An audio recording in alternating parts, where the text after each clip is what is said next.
Young billionaire overhears girl say she'll get no Christmas gift. What he did was a miracle. Snowflakes floated like feathers through the early morning air as Ethan Caldwell stepped out of his black SUV, the engine still purring behind him. Dressed in a navy wool coat and a scarf far too expensive for anyone around here to recognize, he adjusted his gloves and glanced at the aging brick building in front of him. Lincoln Heights Elementary. The school sat quietly on a forgotten corner of the city, its cracked windows and faded playground a stark contrast to the opulence Ethan had grown up with. He wasn't supposed to come here personally.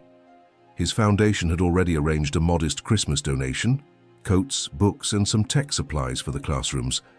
Normally, his assistant would have handled the drop-off. But something in Ethan had pulled him here today, a curiosity he couldn't explain. Maybe it was the season. Maybe it was the silence in his penthouse last night as he stared at the skyline, feeling unanchored. Inside, the school's modest auditorium buzzed with activity. Children, bundled in worn jackets and hand-me-down boots, were decorating a lopsided Christmas tree. Teachers bustled about, coordinating a small holiday program with an undercurrent of practiced chaos. Ethan kept to the side, his presence unnoticed. He liked it that way. A soft voice nearby made him pause. He turned just in time to see a young girl, maybe 8 years old, sitting on the edge of the stage, her legs swinging. She had a small, careful face and dark curls tied in mismatched ribbons. She was speaking to another student, who was bouncing with excitement over a rumored gift exchange. "I'm not getting anything this year," the girl said, shrugging. "Mom said Santa has to help the kids who need it most." Ethan froze. The casualness in her voice cut deeper than if she'd cried. She wasn't bitter, just resigned, as if this was something she had learned to accept. He watched her for a moment longer. Her name was stitched on the edge of her jacket, Lena. She picked at a loose thread on her sleeve, then looked up and smiled at her friend. No sadness, just understanding. Ethan stepped back, suddenly unsteady. He had come here to feel useful, to check a box of seasonal charity. But that sentence, "I'm not getting anything this year," echoed in his mind like a forgotten memory. Something about it cracked open a place he hadn't touched in years. Without another word, he turned on his heel and walked out the back door of the auditorium, pulling out his phone with trembling fingers. Something had just shifted inside him, and he couldn't ignore it. Ethan sat in the back of the SUV, the engine idling while the driver waited silently. His phone rested on his lap untouched. He wasn't even sure what number he meant to call. Faces and voices from his past floated through his mind. His mother's quiet weeping in December, the cold silence of his father's absence. The mansion had always been beautifully decorated, overflowing with gifts, but none of it ever felt warm. He stared out the window at the falling snow, his thoughts still circling around the girl. Lena, 8 years old, and already too familiar with disappointment. He couldn't get the sound of her voice out of his head.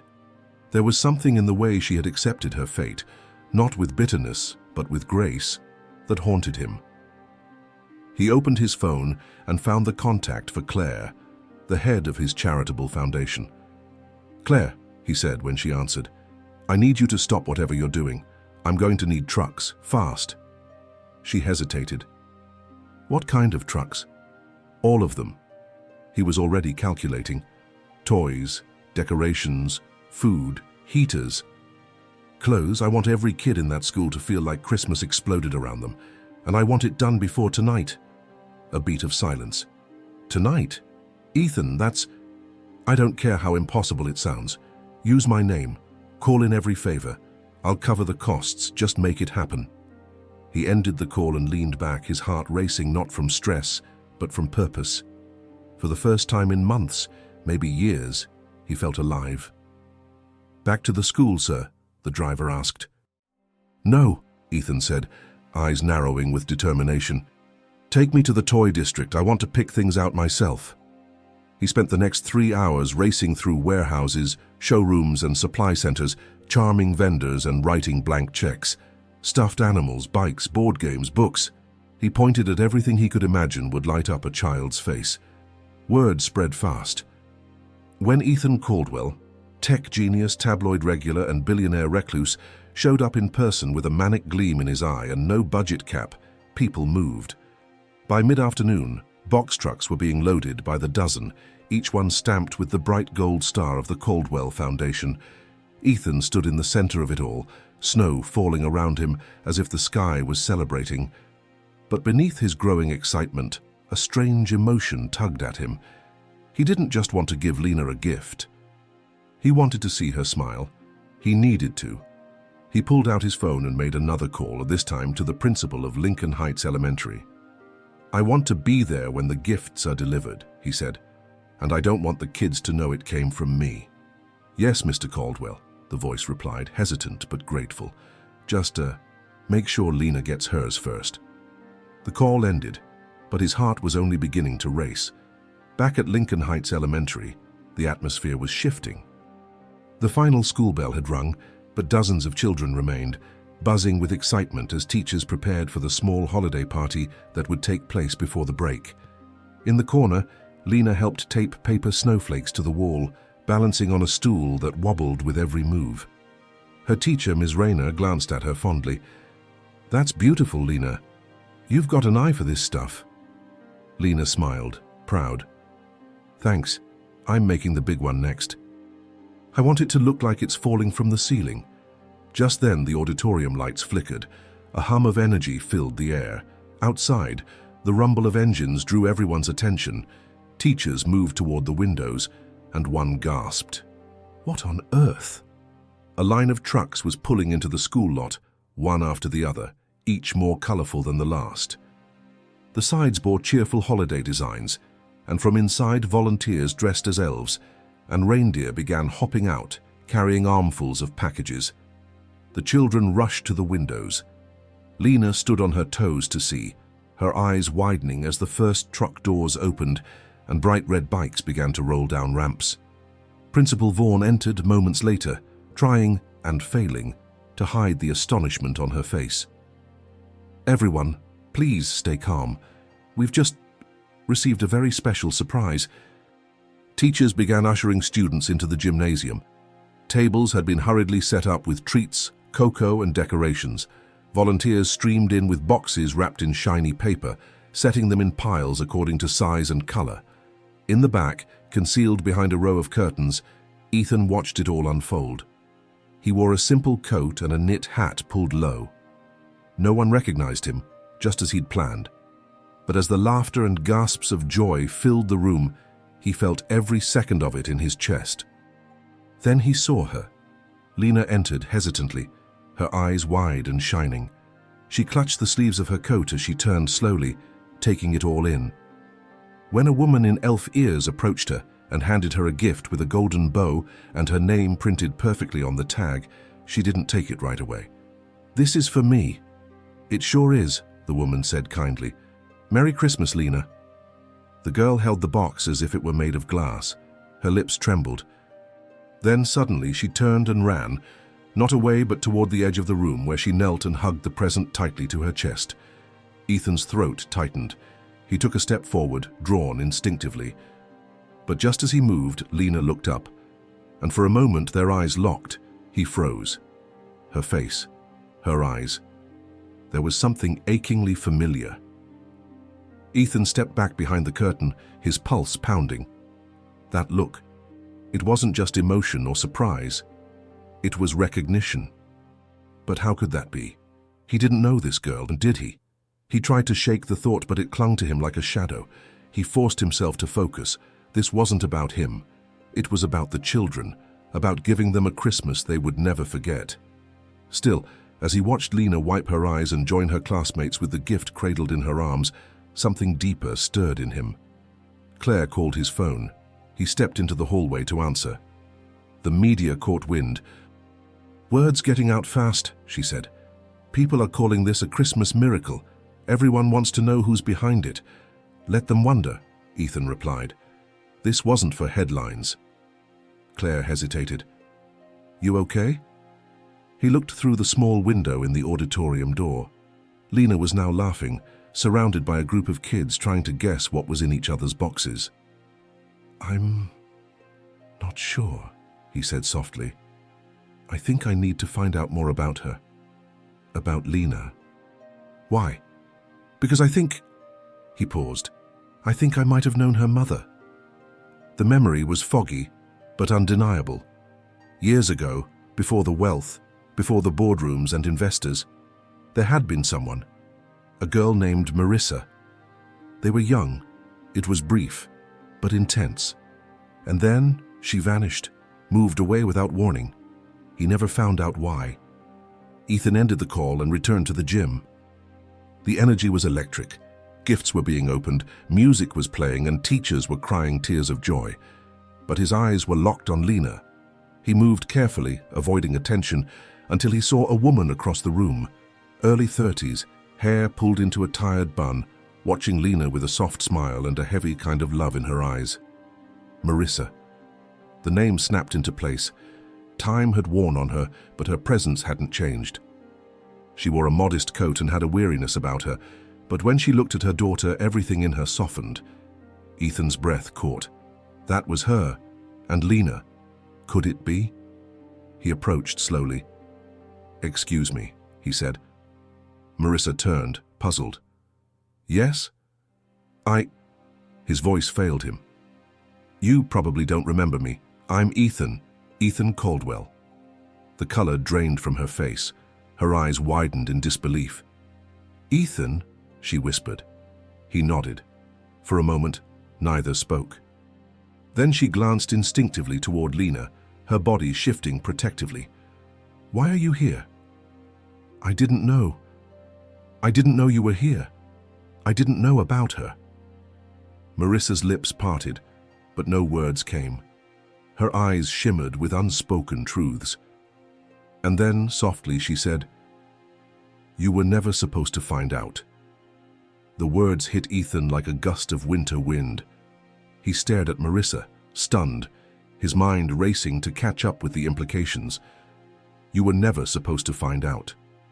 He looked over her shoulder again toward Lena, now laughing with another child over a stuffed unicorn she'd unwrapped.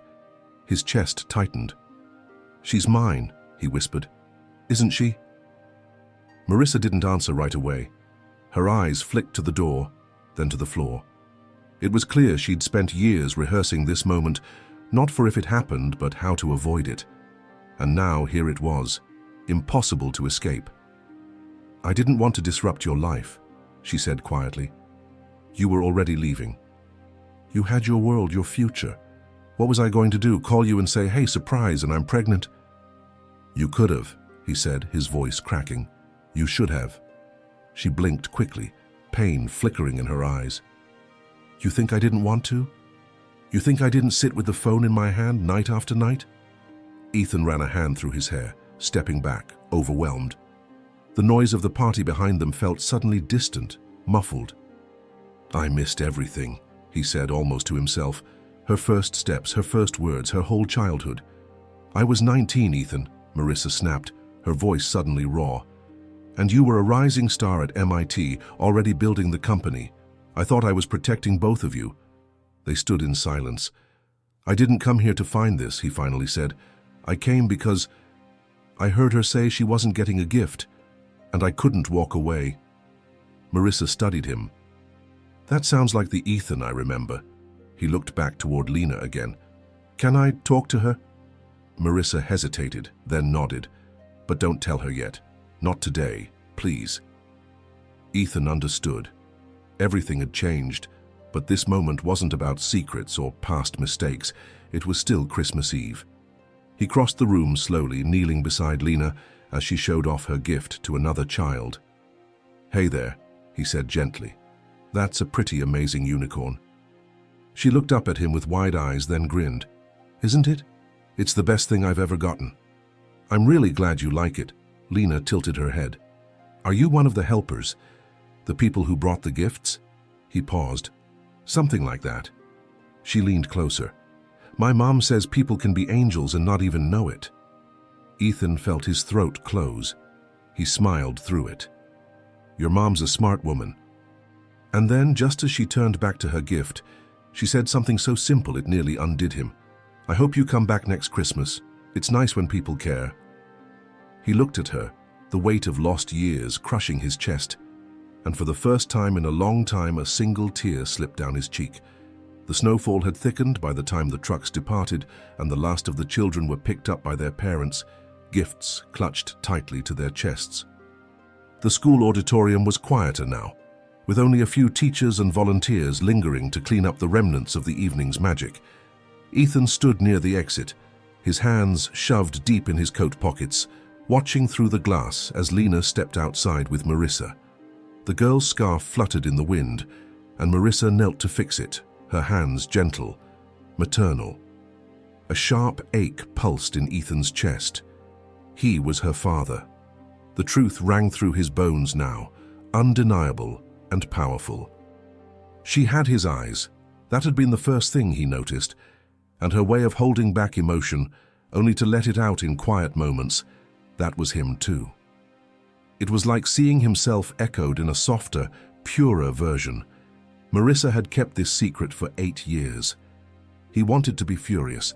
He wanted to shout at her, to demand why she robbed him of birthdays, Christmases, scraped knees and lullabies. But as he looked at her now, brushing snow off Lena's shoulders, he saw the exhaustion etched into her features, the quiet resilience in how she carried herself. She had raised their daughter alone. Ethan stepped outside, the cold biting at his cheeks. Marissa looked up as he approached. She had a good night, she said softly. She deserved that and more. Marissa nodded, then turned to Lena. "Sweetheart, could you give us a minute?" Lena hesitated, then skipped to the car, still humming a Christmas tune under her breath. Ethan stepped closer. "I want to know her. I want to make up for the time I missed." Marissa looked at him with a mix of wariness and sadness. "You think you can just step into her life now, after all this time?" "No, I don't think it'll be easy," he said, "but I'm not walking away from her. Not now, not ever." Marissa's eyes searched his. "She doesn't know what it means to have a father. I never let anyone near us long enough to try."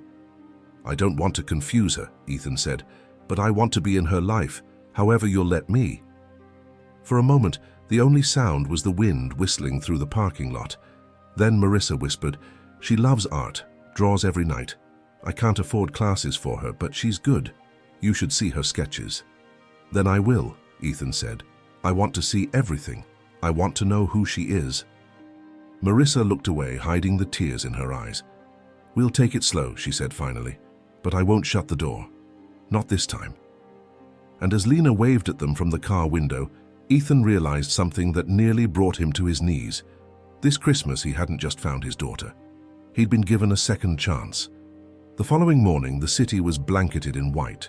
Streets were hushed under the snow, and the world moved slower, more tenderly. Ethan sat at his kitchen island, a mug of untouched coffee growing cold in his hands. In front of him lay a single sheet of paper, a sketch, delivered overnight by courier at Marissa's request. It was Lena's drawing, a winter scene, delicately penciled, showing a tall man in a long coat standing beside a girl holding a present. Behind them, a school building glowed with tiny lights, and snowflakes fell from a sky full of stars. The man's face wasn't detailed, just a soft outline, but Ethan knew. She had drawn him. He traced the sketch with his fingertips, the paper trembling slightly in his hands. His daughter had seen him, not just the man in the coat or the helper with gifts. She had felt something, recognized something. His phone buzzed. A message from Marissa. "We're going to the community center this afternoon. Lena likes the crafts room. You're welcome to stop by if you'd like." He didn't hesitate. An hour later, he arrived at the modest building tucked between 2 apartment blocks. The inside was warm and colorful, filled with laughter, paint, and the sharp smell of glue sticks. Ethan stepped in quietly, scanning the room. He spotted her instantly, sitting cross-legged on the floor, surrounded by colored pencils, her hair tied in 2 uneven braids. She was sketching again, her tongue sticking out slightly in concentration.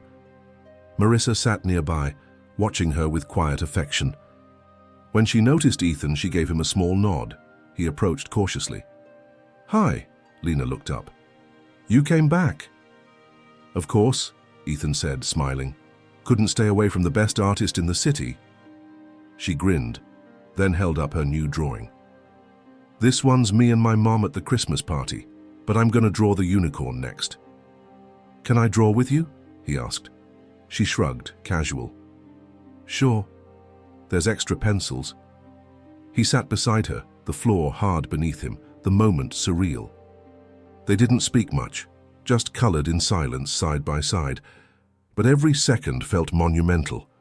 Marissa watched from a distance, something unreadable in her eyes. As the minutes passed, Lena leaned closer. Are you really an angel? She asked. Ethan blinked. Why would you think that? Because Mom says angels show up when you really, really need them. He swallowed hard, then smiled. Maybe I'm just someone who got really lucky. Lena nodded solemnly. Me too. And with that, she returned to her drawing, her little hand brushing against his as they colored a star together, golden, glowing, impossibly bright. Ethan stayed at the community center until dusk. It felt strangely natural, helping Lena organize her markers, listening to her explain her favorite colors, even getting scolded gently when he accidentally smudged one of her drawings. For the first time in years, he wasn't checking his phone, answering emails, or thinking about market shares. He was simply there. After a while, Marissa approached with 2 cups of cocoa. She handed one to Ethan, her fingers brushing his lightly, and sat beside him on the floor. She really likes you, she said quietly. I like her too, he replied, eyes still on Lena, now lost in a swirl of blue and silver crayons. Marissa took a slow sip of her drink. It's strange, seeing you with her. For so long, I told myself I didn't need to tell you, that we were better off just the 2 of us. Do you still believe that? He asked gently. She didn't answer right away. I believed I was doing what was best, that you would have felt trapped, angry, that you'd resent us. Ethan turned to her. I would have been scared, probably selfish, maybe even a mess. But I wouldn't have resented her, or you. Marissa's eyes shimmered. I was scared too. There was a long pause between them, the kind that held 1,000 unsaid things. You've done an incredible job, Marissa, Ethan said at last. She's smart, kind, thoughtful. She's everything good. Marissa smiled faintly. I see so much of you in her. I think that's why I never stopped thinking about you. Ethan's breath caught. I didn't know if you'd become the man you dreamed of being, she continued. But seeing you here, doing what you did last night, not for cameras or credit, I see it now. He looked at her, and for a moment, the years melted away. They weren't strangers with a complicated history. They were 2 people who once shared something real, something unfinished. I want to make things right, he said. Not just with Lena. With you too. Marissa studied him. You're not just saying that because it's Christmas. He smiled. No, I'm saying it because I missed too many Christmases already. Lena suddenly called out, Mom, Ethan, look. They turned to see her holding up a new drawing. It was a family portrait, rough and cartoonish but unmistakable. Lena in the middle, Marissa on one side, and Ethan on the other, holding their hands. At the top, she had written in blocky, uneven letters, My family. Ethan blinked rapidly, his heart twisting. Marissa reached over and gently squeezed his hand. I guess we start from here, she said. The days that followed moved like scenes in a dream. Ethan found himself returning to the community center every afternoon, sometimes with sketchbooks, sometimes with small surprises, markers, paint kits, a backpack shaped like a unicorn. Nothing extravagant, just thoughtful, intentional. Lena grew used to his presence quickly, as though he'd always been there in the background of her life, waiting for the right time to step forward. She asked him questions about everything, his job, his favorite foods, if he ever had a pet, and why he didn't like pickles. One afternoon, while they were painting side by side, she asked, Are you going to be around after Christmas? Ethan hesitated for just a second. Do you want me to be? She looked at him as if the answer was the most obvious thing in the world. Duh. He laughed, but inside something fragile and glowing unfolded. That evening, Marissa invited him over for dinner. It wasn't fancy, pasta and garlic bread, made in a tiny kitchen that smelled like comfort and cinnamon. But to Ethan, it felt like a feast. Lena insisted he sit next to her, and during the meal, she chattered endlessly. Ethan found himself smiling so much his cheeks hurt. After dinner, as Lena colored quietly in the living room, Ethan and Marissa stood by the sink, washing dishes together. "She talks about you like you've always been there," Marissa said, drying a plate. "I think some part of her always knew something was missing." "I know that feeling," Ethan replied. "I've had it my whole life, too." Marissa paused, then turned to him. "Ethan, what happens now? Are you thinking long-term? Or is this a Christmas detour?" He met her gaze. "I don't want to disappear. Not again. I want to be in her life, really in it. I can help, with school, with art classes, whatever she needs." "She doesn't need a millionaire," Marissa said gently. "She needs someone who shows up." "I will," he said, "every day if you'll let me." There was something in his voice that made her believe it. Later that night, after Lena had gone to bed, they stood at the door. Snow fell softly outside. Marissa leaned against the frame, watching him. "You're not the same guy I knew back then." "No," he agreed. "I think maybe I finally became who I was supposed to be." She smiled, then stepped forward and kissed his cheek. "Then maybe it's not too late." Ethan's heart raced. He touched the spot where her lips had been. Outside, the city slept under a blanket of white. Inside, something had begun to thaw. But neither of them noticed the man across the street in the shadows, watching the apartment window. His eyes narrowed as he recognized Ethan, and in his pocket a camera lens clicked softly.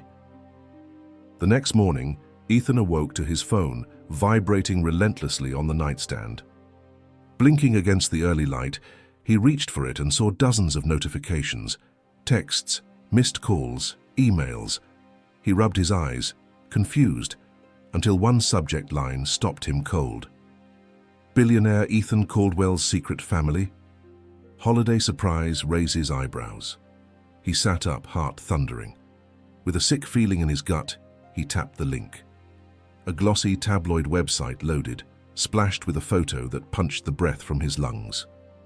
There he was, on the sidewalk outside Marissa's apartment, kneeling beside Lena, who was handing him a drawing. In the background, Marissa stood in the doorway, smiling softly.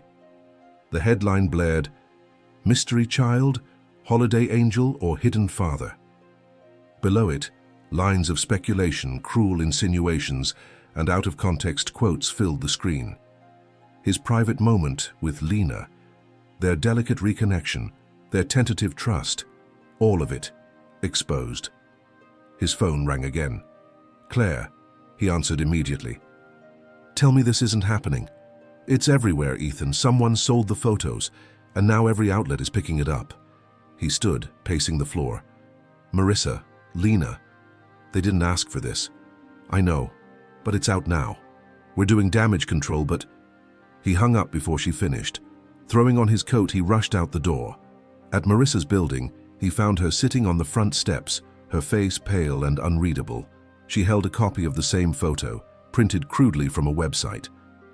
"I saw it an hour ago," she said quietly. "Someone followed us." Ethan sat beside her, struggling to meet her eyes. "I swear I didn't." "I know you didn't." She looked toward the window. Inside, Lena was curled up on the couch, headphones on, drawing in her sketchpad, oblivious for now. "I wanted to protect her," Marissa whispered. "I've kept her out of the spotlight her whole life. No drama, no cameras. I promised myself I'd never let anything touch her." "This wasn't supposed to happen," Ethan said, his voice shaking. "I just wanted to help, to be a part of her life." "You are," she said.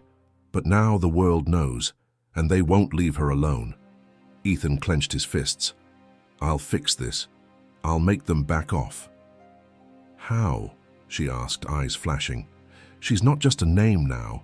She's your daughter in the eyes of the press. That changes everything." A silence fell between them. Then Marissa said something that cut deeper than any headline. If this hurts her, Ethan, if this turns into a circus, I'll have to pull away. I won't let her get hurt, even if it means shutting you out again. Ethan looked at her, the weight of 8 lost years crashing down on him. This time, he wouldn't lose them, not without a fight. Ethan stood before the towering glass windows of his company's headquarters, his reflection fractured by the cityscape behind him. Phones rang in the distance, assistants rushed past, and board members waited in the adjacent room for a meeting he had no intention of attending. But his thoughts were with Lena. Since the story broke, his entire world had become a circus. Paparazzi crowded outside Marissa's apartment. News vans lined the curb. Even blogs that typically ignored him now published every detail they could scrape together, some true, most cruelly invented. The world didn't care about the truth. It cared about spectacle. Ethan turned as Claire stepped in, her face tight. "We've issued a statement, denied paternity, emphasized the donation was charity-driven, tried to kill the story without drawing more attention." Ethan's jaw tensed. "You denied it?" "We had to," she said. "It's damage control, Ethan. Investors are spooked. They think you're hiding liabilities, scandals." "She's not a liability," he snapped. "She's my daughter." Claire froze. He hadn't said it aloud yet, not like this. But the truth was too loud to ignore anymore. "I want it public," he said firmly. "I want a press conference, today." Claire stared. "You can't be serious." "I'm completely serious. I won't let Lena grow up thinking I was ashamed of her." An hour later, under bright lights and a sea of reporters, Ethan stepped up to a podium. The press room buzzed with expectation, whispers, and the occasional shouted question. He held up a hand, and the room quieted. "There's been speculation about a young girl named Lena, and whether I have a personal connection to her," he began. "Let me be clear. I do." A stunned silence followed. Cameras flashed. 8 years ago, I lost touch with someone very important to me. I didn't know she had a daughter. If I had, I would have been there from the start. But now I know. And now I'm choosing to be present." He took a breath. "This isn't about headlines or damage control. This is about a little girl who deserves to feel safe and loved, not chased by cameras. I'm asking publicly that you give her and her mother their privacy." Reporters fired questions. "Are you taking legal custody? Is this a publicity stunt for your foundation?" "Who is the mother?" Ethan stood firm. "This isn't about you or me, it's about her. So I'll say this once more, respect their privacy." Then he turned and walked away, ignoring the storm behind him. Across the city, in a dark living room, Marissa sat watching the live stream on her phone, tears slipping down her cheeks. Lena looked up from her drawing and asked, "Why's he on TV?" Marissa pulled her close. "Because he's trying to protect us, baby." And in the distance, another pair of eyes watched the broadcast, this time from behind tinted windows. A man leaned back in his seat, smiling coldly. "It's starting," he murmured. Marissa hadn't left the apartment in 3 days. She kept the curtains drawn, the door locked, and the television off, except for cartoons. She tried to shield Lena from the chaos, but the tension in the air was impossible to ignore. Still, Lena remained remarkably calm, more concerned about her next drawing than the growing presence of cameras outside.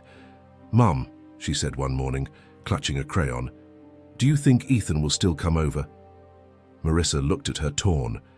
"I think he wants to, but things are complicated right now."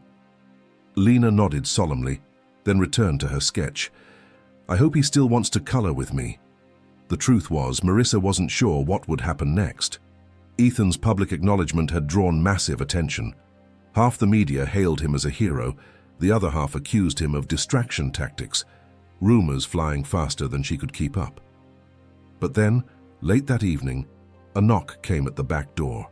A soft, deliberate knock. She opened it cautiously and found Ethan standing there, hooded coat dusted in snow, a gentle smile on his face. "I came the long way around," he said. "Didn't want to attract the wrong kind of attention." Marissa stepped aside, her heart thudding. "You shouldn't be here. I had to see you and her." Lena appeared in the hallway, eyes lighting up when she saw him. "Ethan!" she squealed. He dropped to his knees, arms open, and she barreled into him. He scooped her up, holding her close, overwhelmed by the feel of her tiny arms around his neck. "I brought you something," he whispered, "but you have to promise not to tell anyone yet." She giggled. "Okay." He reached into his coat and pulled out a small box, wrapped in purple paper with gold stars. Inside was a custom sketchbook, leather-bound, her name embossed on the cover. Her eyes widened. "It's so pretty." "There's more," he said, flipping to the first page. He had drawn something, crude, messy, but full of heart. A cartoon of the two of them holding hands under a snow-covered tree. "You drew this?" she gasped. "I had help," he admitted, grinning. "But yeah." Marissa watched from the doorway, tears in her eyes. Later, after Lena had gone to bed clutching her new sketchbook, Marissa and Ethan sat in the kitchen. "I meant what I said at the press conference," he told her. "I'm not hiding anymore. From her, from you, from any of it." She reached across the table, fingers brushing his. "And I'm done running." Outside in the shadows, a camera lens clicked again. The man behind it frowned. "I warned you, Ethan," he muttered. "Some secrets don't stay buried." The next morning, Ethan woke to a private message that chilled his blood. No news outlets, no official email, just a text from an unknown number. "You think the world loves you now? Let's see what happens when they know the whole story." Attached was a grainy photograph. Ethan squinted at it. It was old, years old. A young Marissa, visibly pregnant, standing outside a bus terminal. Alone, bags at her feet. He knew that moment. It was the day she disappeared. A second message followed. "Tell the media about the NDA, Ethan, or I will." He sat back, heart pounding. No one knew about that. No one except him, and the man who demanded it. Franklin Rourke, his former mentor, business partner, and the man who'd once helped launch Caldwell Technologies. Franklin had always been ruthless.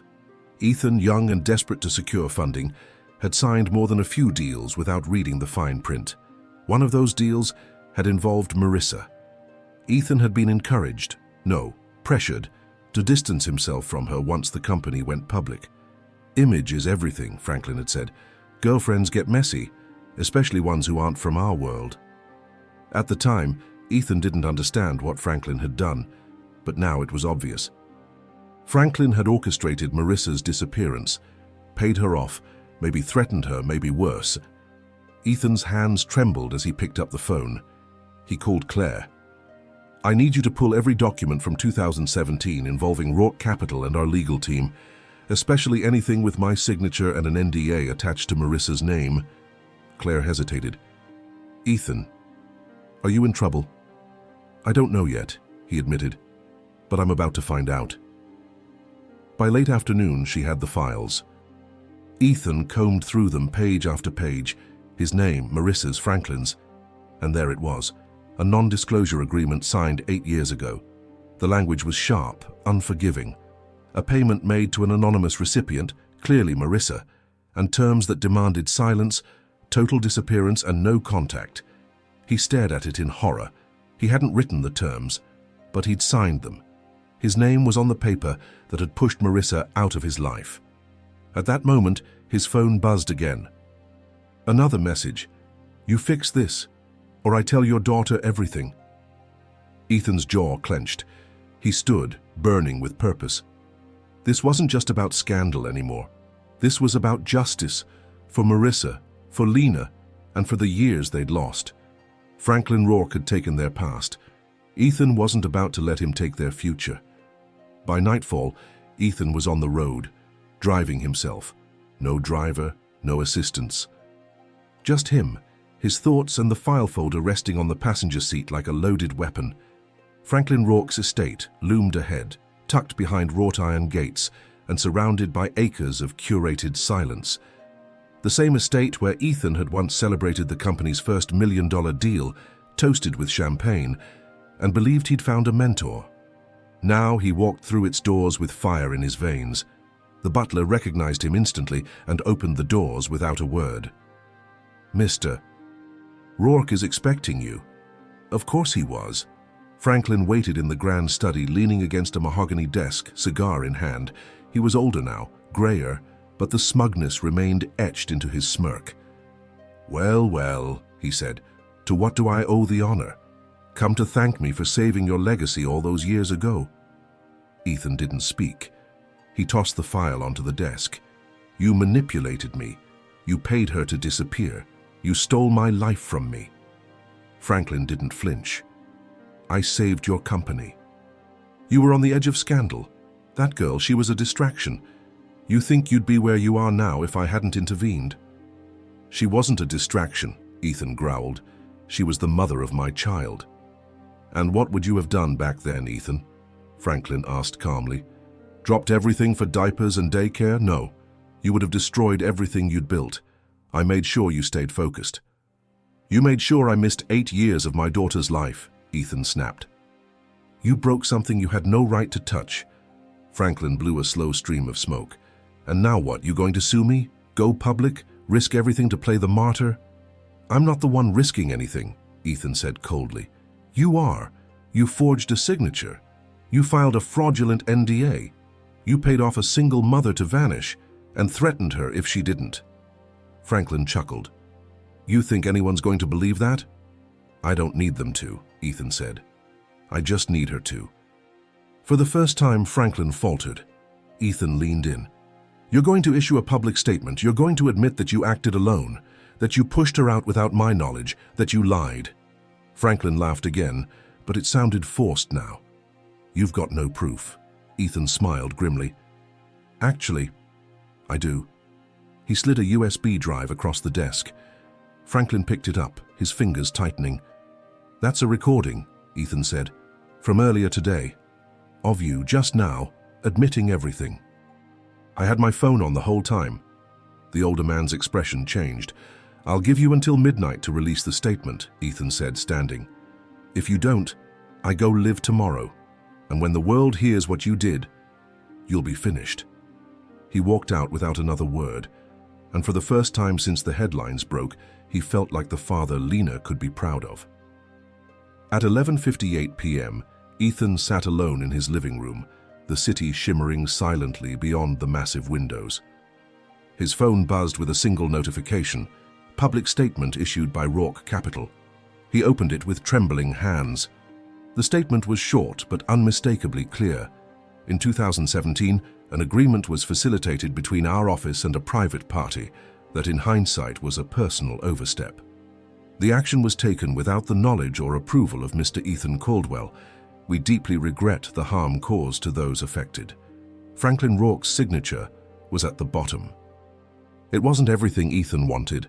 There was no mention of Lena or Marissa or the emotional cost, but it was enough. Enough to clear the path. He didn't hesitate.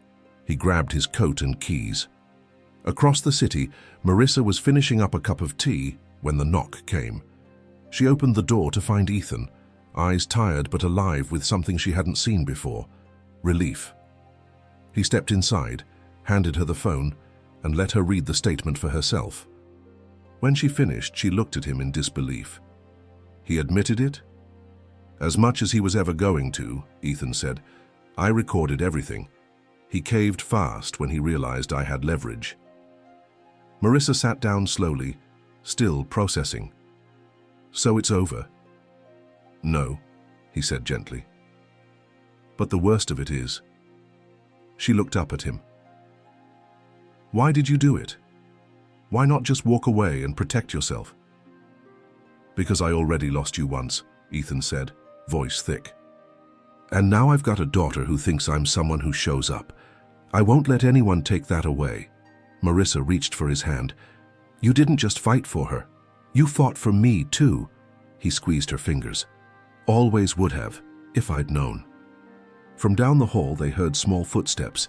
Lena appeared, rubbing her eyes, her unicorn backpack slung over one shoulder.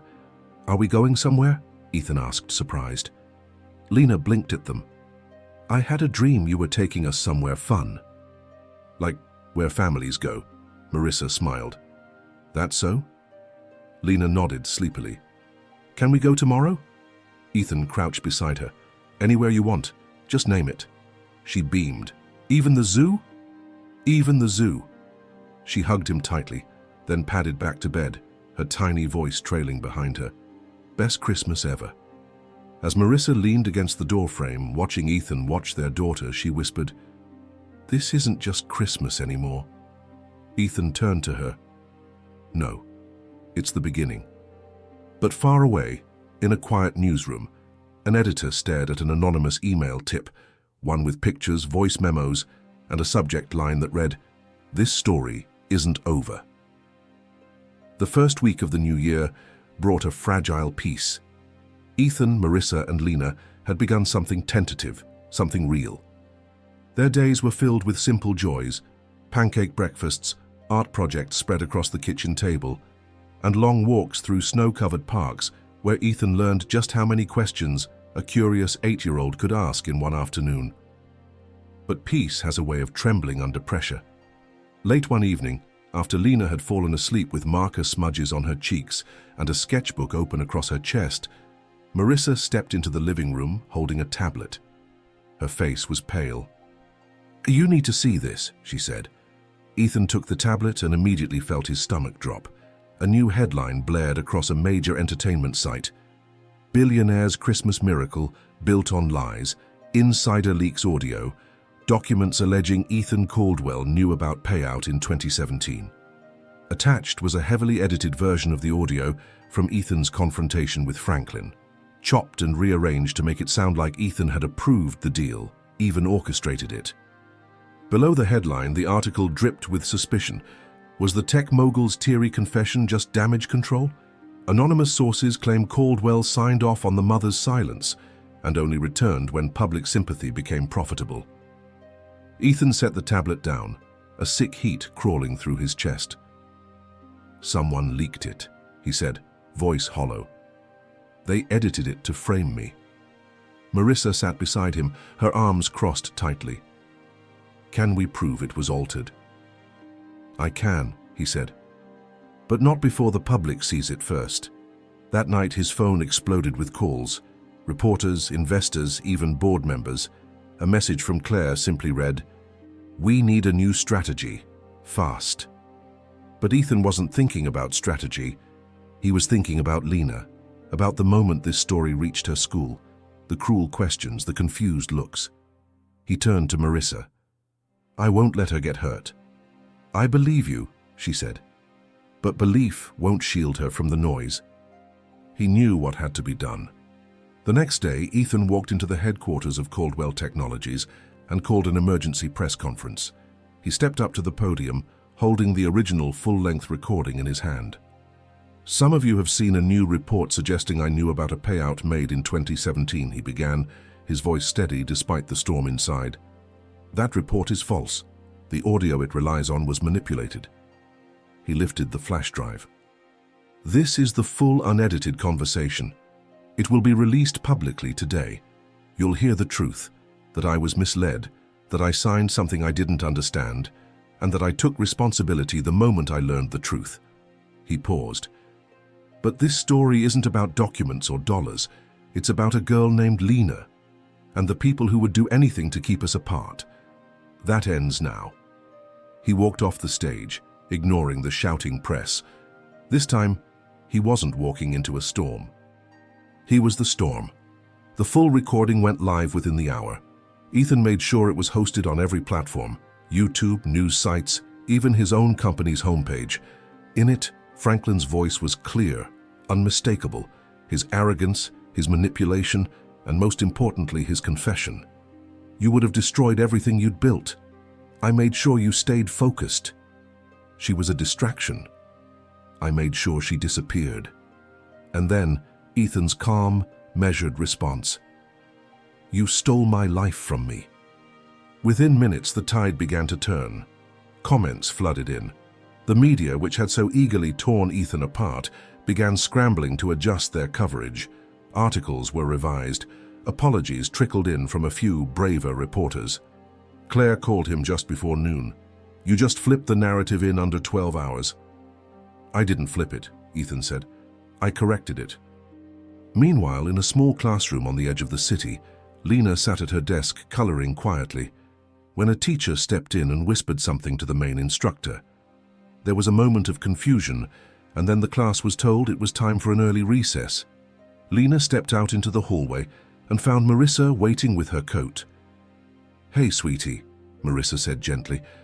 "We're going to go home a little early today." "Why?" "There's a lot going on right now, but don't worry, Ethan fixed it." Lena tilted her head. "Was something broken?" Marissa hesitated. "A little, but he's trying really hard to make it right." Lena nodded, like she understood more than she let on. "Can I draw about it?" Marissa smiled. "That's a great idea." Back at the apartment, Ethan waited. When they walked through the door, Lena rushed into his arms like nothing had changed, and in her mind, maybe nothing had.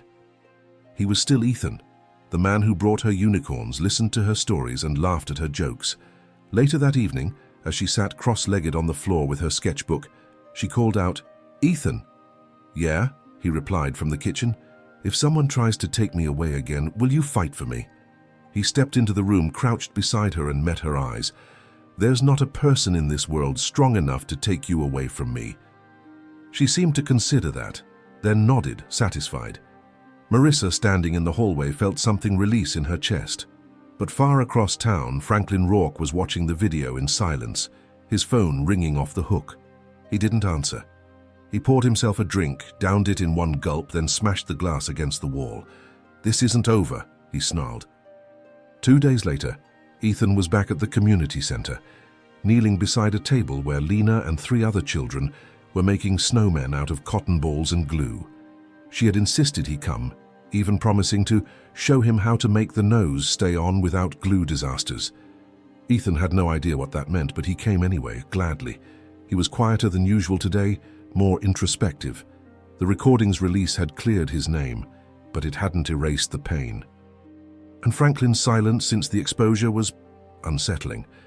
Still here, with Lena at his side, it was easier to breathe. "Yours is funny," she giggled, pointing at his snowman's sideways hat. "I was going for stylishly lopsided," he replied. "You don't like avant-garde snowmen?" She grinned. "You're weird." He laughed and leaned closer. "Yeah, but I'm your weird now, aren't I?" Her expression softened.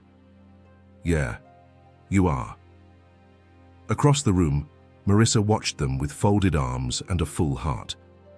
But just as she turned to greet a staff member, a man in a black coat stepped inside, unfamiliar, out of place.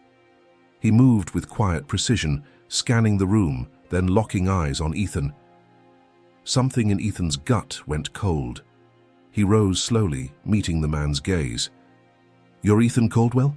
the man asked, loud enough to draw a few glances. "I am. Can I help you?" The man reached into his coat. Several people flinched, but what he pulled out wasn't a weapon. It was an envelope, thick, sealed. "This is for you," he said, "from Franklin Rourke." Ethan took it slowly. "And who are you?" "Just the messenger." The man turned and walked out. Marissa was at his side in seconds. "What is it?" Ethan tore the seal. Inside was a single sheet of paper, typed, simple, and terrifying in its calmness. "Since you've decided to publicly humiliate me, I thought it only fair to return the favor. I suggest you ask Marissa what really happened in 2017 before I do it for you." Marissa went still. Her face drained of color. Ethan looked at her. "What does he mean?" She didn't answer. "Marissa?" She backed away, voice barely a whisper. "I never told you everything." Lena, still at the table, looked over innocently. "Mom, is something wrong?" Ethan turned back to Marissa. His voice was soft but shaking. "What is it you've been hiding?" Marissa closed her eyes. "I didn't just leave, Ethan. I was forced to." A silence dropped between them, heavier than any snowfall. Ethan stared at her, the noise of the room fading into a blur. His heartbeat pulsed in his ears. "Marissa," he said, his voice breaking. "What do you mean, forced?" She glanced toward Lena, who had resumed gluing her cotton ball snowman, thankfully unaware of the tension. Marissa took Ethan's arm and pulled him gently into the hallway. "I was going to tell you. I planned to. But after the story hit and everything got twisted, I thought I had more time." "I didn't know Franklin would come after me like this." "You said you left because you thought I was better off," Ethan whispered. "You said you wanted to protect me." "I did," she said, voice trembling. "But it wasn't my idea to disappear. Franklin didn't just push you to focus on the company. He made me an offer, one I couldn't refuse." She paused, searching his eyes. "I was already pregnant when he found out. He knew before you did. He came to me in secret. Told me he'd ruin your chances with investors, bury your name in scandal, sabotage everything unless I signed the NDA and vanished." Ethan felt like he'd been punched. "He threatened you?" Marissa nodded. "He told me I was trash, said your future didn't have room for someone like me. But then he did something worse." "What?" Her voice grew quieter, colder. "He threatened to go after Lena. Said if I didn't disappear, he'd make sure she never had a normal life. That the media would eat her alive from birth. He said I could either leave quietly and take the settlement, or stay and watch both our lives burn." Ethan took a shaky step back.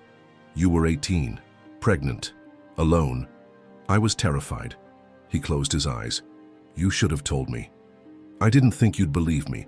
And when you showed up at the school this Christmas, I thought maybe fate was fixing what he broke, but now he's trying to break it all over again."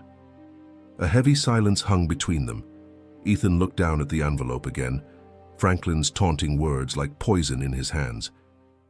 "We're not going to run this time," he said firmly. Marissa looked up. "What are you thinking?" "I'm thinking I don't care what else he has. If he wants war, he'll get it. But the fallout—" "I'll take it," Ethan said. "I'll take it all. But this time, the truth is coming out, on our terms." He took her hand, and together they stepped back into the community room. Lena looked up and smiled brightly. "Hey, my snowman's done. Wanna see?" Ethan knelt beside her, forcing a smile. Wouldn't miss it for the world. But inside, the battle lines had been drawn, and this time, Ethan wouldn't lose. That night, Ethan sat at his kitchen table, every inch of it covered in documents, the NDA, old financial records, timestamps from flights, archived emails. Claire was on speakerphone, guiding him through a digital trail that led back 8 years. "I found something," she said suddenly. "A wire transfer, not to Marissa, but to a private consulting firm registered under a shell company. The signature on the payment authorization, it's not yours." Ethan leaned forward. "Franklin." "His assistant's initials, but the transfer memo lists your name as the principal. He forged it, Ethan." Ethan gripped the edge of the table. "That's enough to build a case." Claire hesitated. "It's also enough to destroy him. But if you go public, it won't be clean. You'll get dragged in too. Every moment of your relationship with Marissa will be dissected." "I don't care," he said. "We've lived in shadows long enough." He ended the call, packed the evidence into a locked briefcase, and sat back in his chair. The city lights glimmered beyond the window, but his eyes drifted to the sketchbook Lena had left behind earlier that day. Flipping it open, he found a new drawing. It was them, all 3 of them. He was holding Marissa's hand. Lena was between them, smiling, a golden heart drawn above her head. Ethan ran a hand down his face, overwhelmed. For so long he'd believed he had control. Money, power, strategy. But none of that had protected him from the one thing he never saw coming: love. The next morning, Ethan and Marissa stood on the steps of City Hall. Dozens of reporters gathered, microphones raised like weapons. Ethan stepped to the podium, briefcase in hand. "Today I'm here not as a CEO or a public figure," he began, "but as a man who made a mistake, and as a father who's choosing to make it right." He opened the briefcase and pulled out a copy of the NDA. This document was signed under false pretenses. What you see here is proof of a cover-up, a manipulation not just of a company but of 2 people's lives. Gasps echoed through the crowd. He laid out the timeline, the threats to Marissa, the hush money, the forged signatures. He named Franklin Rourke. He showed the recordings, the transactions, the lies. "I lost 8 years with my daughter," he said, voice thick, "but I won't lose another minute to silence." Beside him, Marissa stood tall, her hand in his, and in the crowd, a little girl held up a handmade sign that read, "We believe you." Ethan saw it and smiled. But even as the truth was finally spoken, a black car sped away from City Hall. Inside, Franklin Rourke made a call. "Get the files," he growled. "All of them. If Caldwell wants war, then let's see how far he's willing to go." The aftermath of the press conference unfolded like a tidal wave. News outlets ran the footage on repeat. Social media exploded with hashtags supporting Ethan and Marissa. Believe Marissa, Lena deserves better, Caldwell truth. Public opinion shifted almost overnight. What was once a story of scandal had become a story of redemption, of justice, of a father fighting to reclaim his family. But in the quiet corners of the city, Franklin Rourke moved like a ghost, gathering fragments of a past he intended to weaponize. He wasn't done. 2 days later, Ethan received a letter. Not an email, not a message. A hand-delivered envelope bearing no return address. Inside, a single sheet of paper, typed, cold, precise. "Since we're playing with history, let's go all the way back. You remember Geneva, don't you? Or should I remind Marissa what really happened there and what it cost her?" Ethan stood motionless for a long time, staring at the words. Geneva. A memory stirred, distant, foggy. A tech summit during the early days of Caldwell Technologies. He had been there, so had Franklin. But Marissa? He picked up the phone. "Marissa, I need to ask you something. Did you ever go to Geneva?" There was a long pause. "No," she said slowly. "Why?" He read her the note. Silence. Then her voice, brittle. "He's lying. Marissa." "I never went to Geneva," she said firmly. "Whatever he's planning, he's making it up." But something in her voice gave Ethan pause. A flicker of something unspoken. "I need to know everything," he said. "If I'm going to protect you, Marissa, both of you, there can't be any more secrets." She closed her eyes, leaning against the kitchen counter. "There's nothing else." He nodded slowly, though doubt tugged at him. Later that night, as Lena slept in her bed wrapped in unicorn blankets, Ethan and Marissa sat on the couch, a legal pad between them filled with names, timelines, and evidence. "We're going to court," he said. "We'll file against Rourke Capital for fraud, coercion, and falsifying legal documents. And when he retaliates..." Ethan looked up at her. "Then we don't flinch." Across the city, in a dimly lit office, Franklin stood in front of a wall lined with photos. Ethan, Marissa, Lena, and one photo of a woman with a blurred face and a passport stamped Geneva 2017. He turned to his assistant. "Time to tell the story Ethan left out." The assistant hesitated. "Are you sure?" Franklin's smile was cold. "Everyone loves a scandal. Let's give them one they won't forget." The next morning dawned with fire in the sky, brilliant burning orange above a city bracing for another media storm. At 7:16 a.m., an exclusive dropped on a major news network. Exposé, secret deal in Geneva, could crumble Caldwell's redemption arc. Who is the woman in the photo? The article was carefully designed to cast doubt without making outright claims. It featured a blurry photo of a woman entering a hotel in Geneva, time-stamped 2017. The piece suggested Ethan had been there under unexplained circumstances, and that Marissa may not have been the only woman involved in his past. Then came the kicker. Sources suggest the non-disclosure agreement with Marissa Brown may have been part of a larger cover-up involving multiple parties. The story didn't say much, but it said enough. By 9 a.m., reporters had gathered outside both Ethan's apartment and Marissa's building. Inside, Marissa was pacing the living room, while Ethan sat silently at the table, staring at the photo. "That's not me," she said again. "I've never even had a passport." "I know," Ethan said, "but this isn't about truth. It's about distraction." "They're trying to make it look like you were paying off multiple women," she whispered. Ethan stood, grabbing his coat. There's only one way to end this. Where are you going? To Geneva. Marissa's eyes widened. Ethan, no. I need to find out who this woman is and why Franklin has that photo. There's something there, Marissa. Something he's not saying. But the court filings... I'll do both, he said. I'll fight him here and uncover what he buried there. She touched his arm. Be careful. He nodded. Keep Lena close. Don't let her see the news. That evening, Ethan boarded a private jet bound for Switzerland. Back home, Marissa tucked Lena into bed and tried to smile through the worry gnawing at her ribs. Is Ethan coming back soon? Lena asked sleepily. Yes, baby. He's just fixing something important. Like when he fixed the blender? Marissa laughed softly. Something like that. But as she turned off the lamp, her smile faded.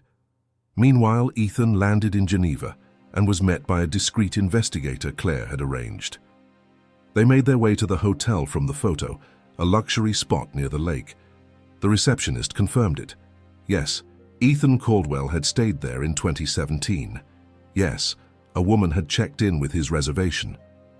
But, the clerk added, she wasn't your guest. What do you mean? Ethan asked. She arrived claiming to be your assistant, said she was there to finalize arrangements. Name? The clerk checked the log. Ava Rourke. Ethan's blood ran cold. Franklin's niece. And suddenly the lie made sense. The revelation hit Ethan like a storm surge.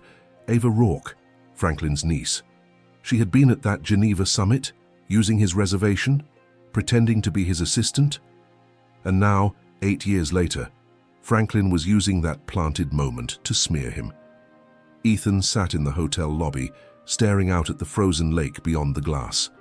The receptionist's words echoed in his ears. She said she was finalizing arrangements for a press appearance, but she never returned. She just disappeared after the first night. The deception was surgical.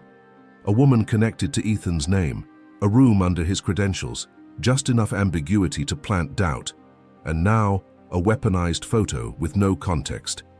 Ethan called Claire. I need everything you can find on Ava Rourke's movements in 2017, especially Geneva. Claire was quiet for a beat. You think Franklin used his niece as bait? I think he used her as a shadow. Something he could pull out when the truth got too dangerous. Back in the States, Marissa was fending off reporters, shielding Lena from whispered questions at the community center. Even teachers had started asking questions behind closed doors. She kept her head down, but her worry deepened with every passing hour. That evening, Ethan returned to the hotel's archives and found an old reservation log, scanned, unsigned, but time-stamped. And there it was, Ava Rourke. Signed in under his foundation's name. He took a photo and emailed it straight to Claire. A few hours later, she called back. I found something else.